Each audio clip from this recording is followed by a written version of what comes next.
Israel's strike on Doha has shaken the region and set off a chain reaction of outrage, diplomacy, and defiance.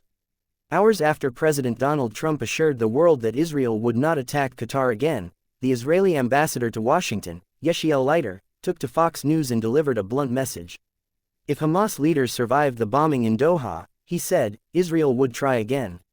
If we didn't get them this time, we'll get them the next time.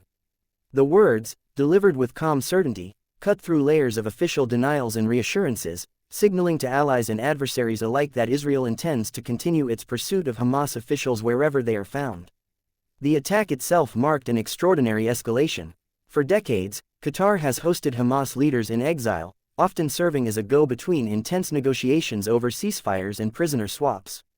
Doha's role as mediator was recognized internationally, with the United States itself relying on Qatari diplomacy to communicate indirectly with Hamas.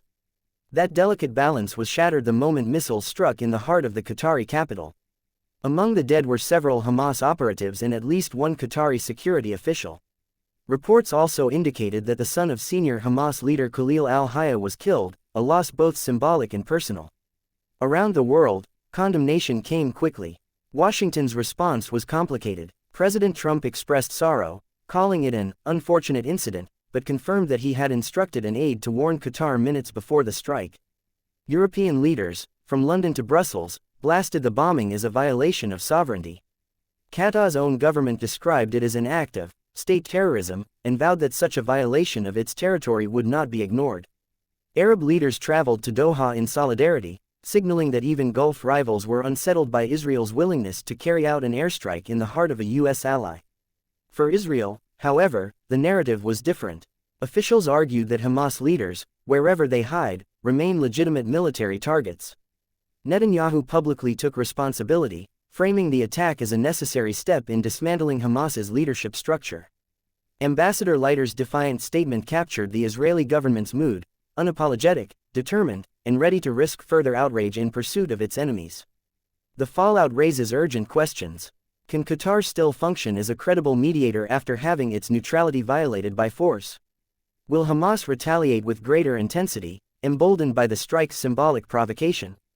How will the United States reconcile its role as Israel's closest ally with its reliance on Qatar as host to one of its largest military bases in the Middle East? Already, voices in Washington are warning that diplomacy with Doha may become more fragile, even as U.S. officials scramble to repair trust. Israel's decision to expand its operations beyond Gaza, striking in Qatar and later in Yemen against Houthi positions, points to a widening battlefield.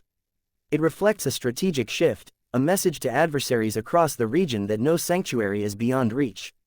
But this same strategy risks deepening Israel's isolation. By hitting a country central to delicate ceasefire talks, Israel has blurred the line between military necessity and diplomatic recklessness. The people most affected remain civilians. In Gaza, in Israel, and now in Doha, the shadow of violence stretches further.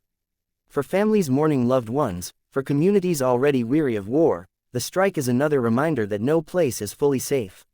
For diplomats, it is a sobering signal that the fragile scaffolding of negotiations can collapse under the weight of a single missile. Leiter's statement, "We'll get them next time," was more than a warning to Hamas. It was a declaration that Israel is prepared to act again, regardless of sovereignty, regardless of outrage.